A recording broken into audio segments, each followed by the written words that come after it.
रिपुन बोरा जी, doctor Sudhanshu Trivedi. Rajya Sabha chamber से माननीय उपसभापति महोदय, आज मैं यहाँ national commission for homeopathy bill 2020 के संदर्भ में अपने विचार व्यक्त करने के लिए उपस्थित हूँ। हम सभी जानते हैं कि भारत में होम्योपैथी, आयुर्वेदिक इस प्रकार की चिकित्सा पद्धतियां हैं जो बहुत जन जन में लोकप्रिय हैं और व्यवहारिक दृष्टि से बहुत प्रयोग में लाई जाती हैं, परंतु इनकी जिस प्रकार की एक व्यवस्थित संरचना होनी चाहिए थी, मीन्स एक एस्टैब्लिश्ड डेडिकेटेड इंफ्रास्ट्रक्चर और प्रोसीजर्स होने चाहिए थे, उन चीजों की कहीं ना कहीं कमी महसूस की जा रही थी लंबे समय से। वर्तमान समय में देश में होम्योपैथी के 248 कॉलेजेस हैं, 19,000 से अधिक यूजी सीट्स हैं, 1,300 से अधिक पीजी सीट्स हैं और लगभग 2,46,000 रजिस्टर्ड होम्योपैथिक प्रैक्टिशनर्स हैं। यह बात अभी माननीय सदस्यों ने यह संज्ञान में सभी को बताया कि 1973 में एक्ट बना था। माननीय मंत्री जी ने भी अभी आप लोगों के समक्ष यह बात रखी कि उस एक्ट के प्रावधानों के तहत जो काउंसिल काम कर रही थी, उसमें अनेक प्रकार की आपत्तियां, अनेक प्रकार की समस्याएं दिखाई पड़ रही थी।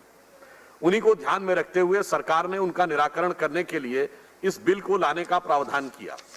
इसमें जो मुख्य विचार सरकार ने रखे वो ये था कि इसकी संख्या बढ़ाकर 27 की गई, जिसमें कि एक चेयरमैन के अलावा 7 एक्स ऑफिशियो होंगे और 19 लोग पार्ट टाइम होंगे, जिसमें से 6 इलेक्टेड होंगे।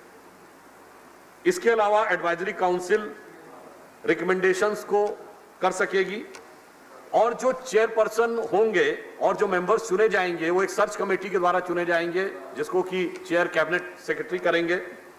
और सबसे महत्वपूर्ण परिवर्तन यह किया गया कि इससे पूर्व के विधेयक में यह व्यवस्था थी कि जो सदस्य बनेंगे वो निश्चित समय के अलावा जब तक अगला कोई व्यक्ति बन नहीं जाएगा तब तक वो काम करते रहेंगे। इस प्रावधान का कई बार बड़ा दुरुपयोग हुआ, इसलिए इस बार सरकार ने यह निर्णय लिया कि वो 4 वर्ष का एक निश्चित ही कार्यकाल होगा, उससे आगे का नहीं। इसके साथ सरकार ने इसमें यह भी व्यवस्था की कि जो सदस्य हैं उनको हटाने की भी एक स्ट्रक्चर्ड व्यवस्था की गई।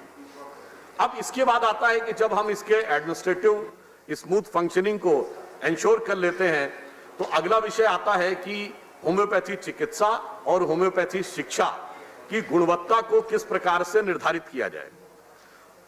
तो चाहे वो एलिजिबिलिटी टेस्ट हो, जैसे नीट का टेस्ट होता है, उसके साथ एक व्यवस्थित टेस्ट हो, और अथवा पोस्ट ग्रेजुएशन के लिए उनकी एंट्रेंस एग्जाम की व्यवस्था हो, अथवा जो रजिस्टर्ड प्रैक्टिशनर्स हैं उनके लिए एक प्रॉपर रजिस्टर, जिसका उल्लेख अभी माननीय मंत्री जी ने किया कि सब लोगों का एक नियमबद्ध और डॉक्यूमेंटेड रिकॉर्ड सरकार के पास होना चाहिए, ताकि उनकी गुणवत्ता की परीक्षा और उसके बारे में सरकार को एक प्रॉपर जानकारी हर व्यक्ति को रहे कि उनकी क्वालिफिकेशन क्या है, उनके क्या एक्सपीरियंसेस हैं और किस प्रकार से उन्होंने काम किया हुआ है। इसको ध्यान में रखकर सरकार ने इस चीज की व्यवस्था की। और होम्योपैथी टीचिंग के लिए भी नेशनल एलिजिबिलिटी टेस्ट का प्रावधान इसमें किया गया है, ताकि उन महाविद्यालयों में जो शिक्षा का पॉइंट होंगे उनकी भी चयन की एक प्रॉपर प्रक्रिया रहे, जिसके की द्वारा वो एक अच्छी गुणवत्ता के टीचर्स सिद्ध हो सके। उससे भी अधिक इंपॉर्टेंट एक निर्णय जो सरकार ने लिया है वो ये लिया है कि जो इंडियन सिस्टम्स ऑफ मेडिसिन है उसके साथ भी जोड़कर एक रिसर्च करवाने की व्यवस्था और एक इंटरडिसिप्लिनरी कोऑर्डिनेशन, इंटरडिसिप्लिनरी रिसर्च की व्यवस्था करने का प्रावधान भी सरकार ने इसमें किया है, ताकि जो अन्य चिकित्सा पद्धतियां हैं, जिसके विषय में अभी एक पूर्व माननीय सदस्य ने ध्यान भी आकर्षित करने का प्रयास किया, उन विधाओं के साथ भी होम्योपैथी का एक तारतम्य स्थापित हो सके।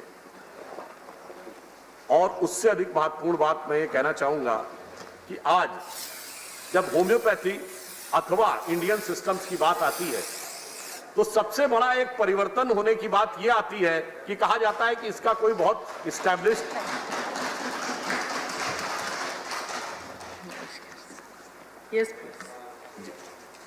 तो इन सिस्टम्स के बारे में यह कहा जाता है कि इनका कोई इस्टेब्लिश्ड साइंटिफिक प्रूफ दिखाई नहीं पड़ता है। तो हमने यह भी प्रयास किया है ये इंटरडिसिप्लिनरी रिसर्च के माध्यम से कि अब होम्योपैथी और इंडियन सिस्टम्स के बीच में एक साइंटिफिक रिसर्च की व्यवस्था सुनिश्चित की जाए। जैसे आपने देखा कि आयुष मंत्रालय ने आयुर्वेद और CSIR के बीच में पहली बार एक ज्वाइंट कोलैबोरेशन किया है जिससे उनमें रिसर्च के द्वारा उनके साइंटिफिक एविडेंसेस को एस्टैब्लिश किया जा सके। मेरे विचार से एक बहुत बड़ा परिवर्तन है जो आने वाले वर्षों में जिसके सकारात्मक प्रभाव हमें दिखाई पड़ेंगे। एक मूलभूत अंतर जो इन चिकित्सा पद्धतियों और अन्य सामान्य चिकित्सा पद्धतियों में होता है, जैसे मैं कहना चाहूंगा कि homeopathy is that type of system which looks the person in disease, not the disease in person. Sometimes what happens, the focus becomes too much on the disease and their respective other related effects on the person has been ignored. तो अगर हम ये कहें कि यह सिर्फ रोग का निदान नहीं करती है बल्कि यह रोग ग्रसित व्यक्ति का निदान करती है तो यह ज्यादा बेहतर होगा। संयोग की बात यह है कि एस्टैब्लिश्ड साइंटिफिक बेसिस के अभाव में कई बार उपहास भी झेलना पड़ता है और अनेक प्रकार के आरोप प्रत्यारोप भी होते थे। इसलिए यह आवश्यकता कही जा सकती थी कि एक साइंटिफिक डेवलपमेंट की जरूरत थी। अगर मैं ऑन अ लाइटर नोट कहूं तो कहा जाता था कि भाई होम्योपैथी में क्या है, 2 मीठी गोली दे दी जाती है और 2 बूंद पानी जो है मुंह में टपका दिया जाता और कहते इससे सब ठीक हो जाए। उसके पीछे का जो एफर्ट है वो रिसर्च वो शायद हम प्रकट होकर नहीं आ पाता था, जिसे अगर कहें तो एक पंक्ति में कह सकते हैं कि किसी ने लिखी बड़े जतन से कहानी और किसी ने पढ़ा किंतु 2 बूंद पानी। परंतु इस 2 बूंद पानी का इफेक्ट क्या था, मैं एक फैक्ट कोट करना चाहूंगा कि इस समय विश्व में जो रिसर्च हो रही है और उनमें जो फैक्ट निकलकर सामने आ रहे हैं, national health and medical research council of Australia in its report in October 2013 has said that the serial dilution of the various animal, plant, mineral and systematic substance to create the homeopathic remedy, which occurs to the point in which it is highly unlikely that a single molecule and original substance, the principles of the potentiation based on that, even though it is highly diluted solvents, have the memory of the original structure. इसका मतलब ये हुआ कि अगर हम किसी पानी में किसी दवा या पदार्थ को डालते हैं, एक डाइल्यूशन के बाद एक लिमिट ऐसी आती है जो अभी स्थापित सिद्धांत हैं, जिनमें हम सब ने अगर क्लास 10 तक भी किसी ने केमिस्ट्री पढ़ी होगी तो एवोगाड्रो नंबर या एवोगाड्रो सिद्धांत पढ़ा होगा, जिसमें 6.022 into 10⁻23 मॉलिक्यूल्स होते हैं। परंतु अब ये बात आ रही है कि उससे ज्यादा डाइल्यूशन होने पे उस सब्सटेंस की मेमोरी वहां मौजूद रहती है, जिसे नैनो टेक्नोलॉजी जो आई है, इसी ढंग से इसमें एक नैनो डायनेमिक्स का कॉन्सेप्ट आया है, जो लखनऊ के हमारे एक बड़े परिचित स्थापित डॉक्टर हैं, उन्होंने मुझे दिखाया था।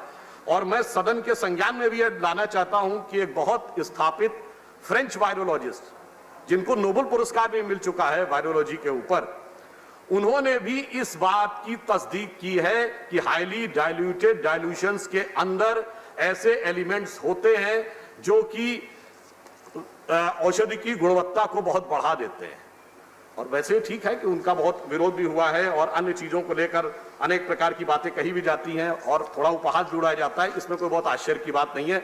मैं सिर्फ एक उदाहरण देना चाहूंगा कि जब हम नए साइंटिफिक एरा में जाते हैं तो कई बार जो स्थापित मान्यताएं होती हैं वो नए जो स्वरूप है उनका उपहास उड़ाती हैं। मैं एक उदाहरण देना चाहूंगा कि जिस जमाने में अमेरिका में प्रोजेक्ट मैनहट्टन चल रहा था, यानी एटम बम बनाने का प्रोजेक्ट, उस समय हैरी ट्रूमैन अमेरिका के प्रेसिडेंट थे और उनके वन ऑफ द एडवाइजर, जिनका नाम था एडमिरल विलियम ले, उन्होंने कहा ट्रूमैन से कि whatever we are doing is doing a foolish thing, this bomb will never take off, this I am saying as an expert on explosive.